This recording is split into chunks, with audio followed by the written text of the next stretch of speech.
Salut, bienvenue, c'est lundi. J'espère que tu vas bien. Les voisins n'arrêtent pas de passer. C'est encore elle qui parle toute seule dans sa voiture. Maman a craqué. Alors, est-ce qu'il y a des moments fatigués dans la salle? Bien reposé ton week-end? Oh là là. Alors, aujourd'hui, je vais te parler d'un truc assez intéressant qui m'a bien fait sourire. Hier soir, mon fils, il lisait un de ses livres et ça s'appelle un petit questionnaire. En fait, c'est un livre où tu peux poser des questions, ou on peut te poser des questions. Et une des questions, c'était: maman, si tu pouvais avoir un super pouvoir, est-ce que tu préférerais pouvoir voler ou être invisible? Et j'ai répondu voler. Il me dit: mais pourquoi, maman? Je dis: parce que être invisible, je connais. Alors bien sûr, il n'a pas saisi le sarcasme, l'amertume de cette réponse, mais après l'avoir couché, je réfléchissais à ça hier soir. Tiens, pourquoi j'avais eu le sentiment d'être invisible? Pas comme un super pouvoir, mais un peu comme une tare. Surtout depuis que je suis devenue mère. Et je vais te raconter un petit peu ça aujourd'hui, en me disant que peut-être finalement je suis pas la seule. Je pense que pour beaucoup de mamans, la révolution énorme qu'est la maternité, c'est quelque chose à laquelle on n'était pas préparé. Et ça me faisait penser, tu sais, c'est un peu comme le film de Cendrillon, sauf que tu le regardes à l'envers, tu commences par la fin.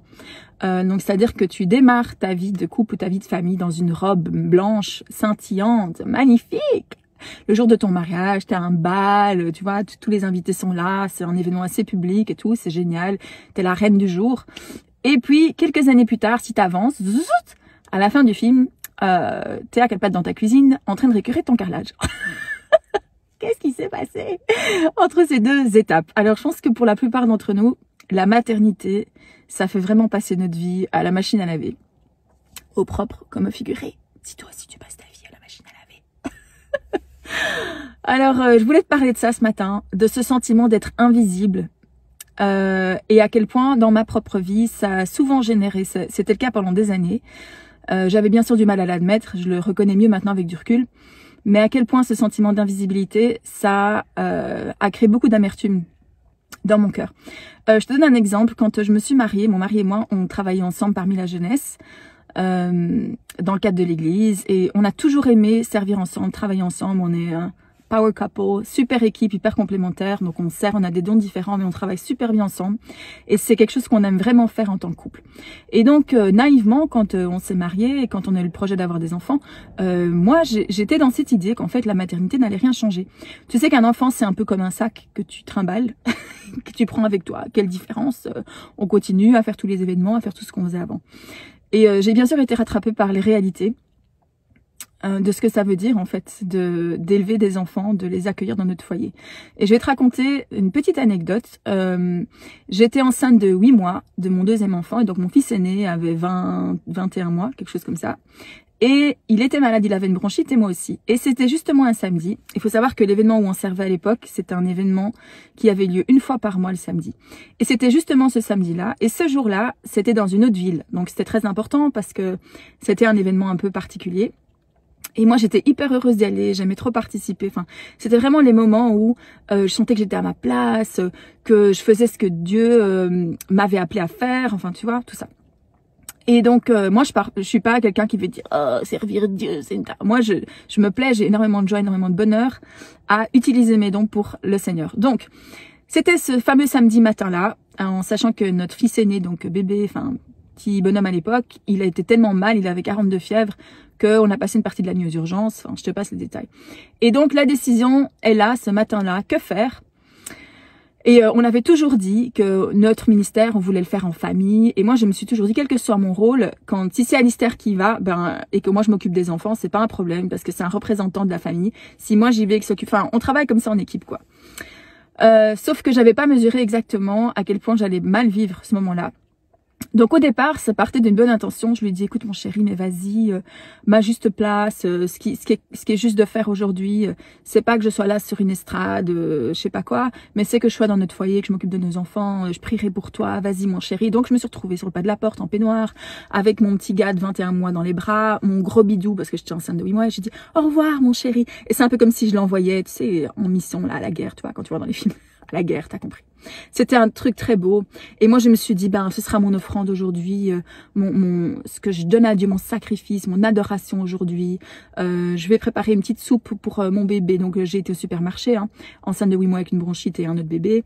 Chercher tous mes petits légumes. J'ai fait la soupe que ma grand-mère faisait à l'époque. Enfin, vraiment, oh, Seigneur. Et puis, je mettais la musique, la louange. C'était vraiment la proximité, l'intimité avec Dieu. C'était fantastique. Et jusqu'au moment où mon fils de 21 mois a donc balancé son assiette de soupe, et que c'était une soupe avec du poulet, des macaronis et tout, et donc où il y avait des macaronis partout dans la cuisine, partout sur les murs. Et là j'ai explosé. Parce que j'étais à quatre pattes dans ma cuisine, donc bien enceinte, bien malade, à tousser et tout, en train de ramasser des macaronis. Et je me suis mise à pleurer en me disant, mais qu'est-ce qui m'est arrivé? Comment j'en suis arrivée là? Comment je suis passée d'une vie où j'avais l'impression que j'avais de l'impact, je touchais des personnes, je voyais du fruit dans la vie des gens, et là je suis là, à quatre pattes dans la cuisine, en train de ramasser des macaronis et tout, et où est mon mari? Comment a-t-il pu aller me laisser ici? Enfin, tu vois, je sais pas si t'es déjà passé par là, mais c'était un peu ça. Et donc, ça a généré énormément d'amertume pour moi, et j'ai mis des années à vraiment l'admettre. Maintenant, je me suis retrouvée dans des scénarios similaires, plein de fois après, premier enfant, deuxième enfant, troisième enfant, je te passe les détails. Donc, où je partais d'une bonne intention en disant à mon mari, mais vas-y. Et finalement, le fait de rester chez moi, entre quatre murs, j'avais l'impression que j'étais invisible. Non seulement invisible, mais aussi insignifiante, mais je te parle pas de ça aujourd'hui, je parlerai peut-être de ça dans une autre vidéo. J'avais l'impression d'être invisible, et que finalement ma vie, elle avait pas d'impact.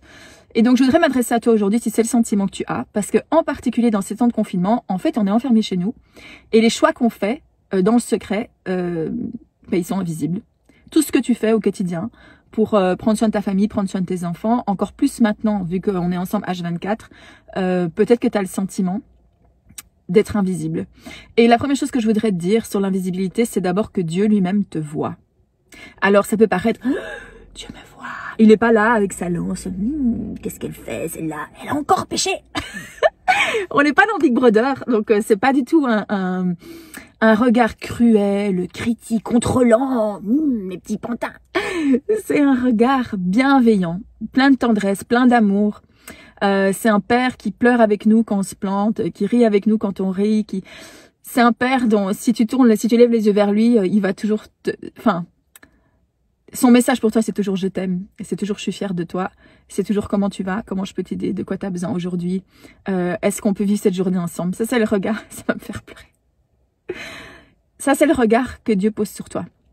Et je pensais ce matin à Élie, je sais pas si tu vois qui c'est un prophète dans la parole de Dieu dans l'Ancien Testament, qui était à un moment donné caché dans sa caverne et qui pleurait sur son sort. Je suis resté seul, moi seul, le juste.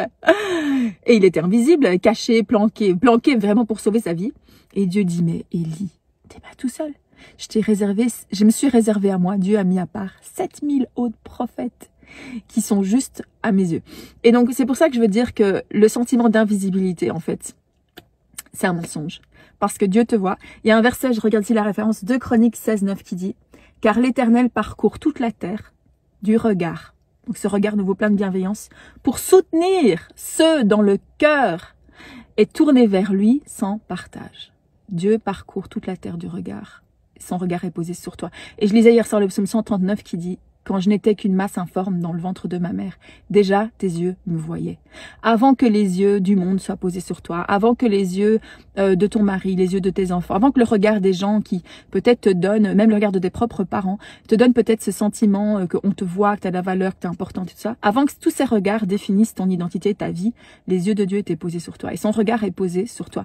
En particulier, ce qui m'a touchée, c'est que dans Matthieu 6:6, si tu connais ce passage où il parle de la prière, si tu veux prier, le fais pas pour te montrer devant tout le monde, rentre dans ta chambre, ferme la porte, et ton père qui est là dans le secret te voit.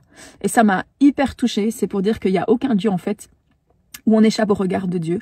Dieu nous voit, et ce que je voudrais dire aussi, c'est que ce que tu déposes dans la vie de tes enfants, c'est un impact, c'est une richesse extraordinaire, c'est une semence que tu déposes, une semence de vie, qui se voit peut-être pas maintenant, mais qui d'office un jour sortira de terre. Et donc, je voudrais te dire que ce que tu fais aujourd'hui, l'investissement dans la vie de tes enfants, non seulement Dieu te voit et tu as de la valeur. Et ça a de la valeur, ce que tu mets dans la vie de tes enfants. Même si parfois ce sont des tâches un peu ingrates au quotidien, il faut bien le dire. Donc, la deuxième chose que je voudrais dire par rapport à l'invisibilité, c'est qu'en fait, c'est un super pouvoir. en fait, c'est un atout. Parce que tu sais que quand tu es invisible, quand tu es planqué, tu as la possibilité de développer une intimité avec Dieu et d'avoir vraiment un impact dans le monde invisible. Ouh, ce que je veux dire par là, c'est dans l'intimité avec Dieu, dans le cœur à cœur avec Dieu. C'est dans l'intimité, dans l'invisibilité, dans la relation secrète, invisible que tu as avec Dieu, qui peut te communiquer son cœur, qui peut te communiquer des trésors, qui peut former ton caractère, qui peut t'enseigner, qui peut t'inspirer. L'invisibilité, c'est un atout. Et je voudrais lire un passage ici, qui j'espère va t'encourager. C'est dans 2 Corinthiens au chapitre 4, verset 18. Je suis pas dans le bon chapitre, attends 2 secondes. Ah voilà, 2 Corinthiens 4, 18. Nous ne portons pas notre attention sur les choses visibles, mais sur les réalités invisibles. Car les réalités visibles ne durent qu'un temps, mais les invisibles demeurent éternellement. Amen. Tout ce que tu déposes, tous les choix que tu fais dans ton foyer pour honorer Dieu, pour aimer ta famille, pour aimer tes enfants, pour mettre tes priorités sur le royaume de Dieu, toutes ces décisions que tu prends, en fait, c'est un atout. Voilà, alors j'espère que cette parole t'encourage pour aujourd'hui. Je te souhaite un bon lundi, plein de bienveillance et plein de reconnaissance. Salut, je te retrouve quand je peux. Bonne semaine. Bye.